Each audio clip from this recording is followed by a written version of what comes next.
Oman প্রবাসীর শ্বশুর জানায় শুধুমাত্র মাইক্রো ড্রাইভারের জন্য তাদের আজকে এই পরিণতি।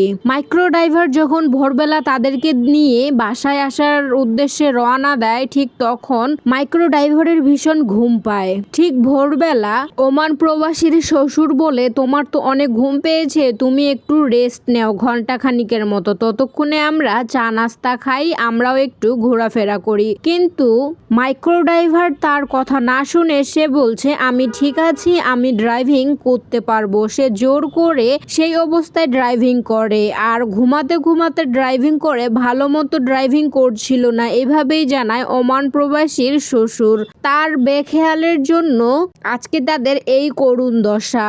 ওমান প্রবাসীর শ্বশুর বলে, যখন আমাদের গাড়িটা খালে পড়ে যায় তখন জানালা দিয়ে ড্রাইভারটি পালিয়ে যায় আমাদের লক না খুলে দিয়ে।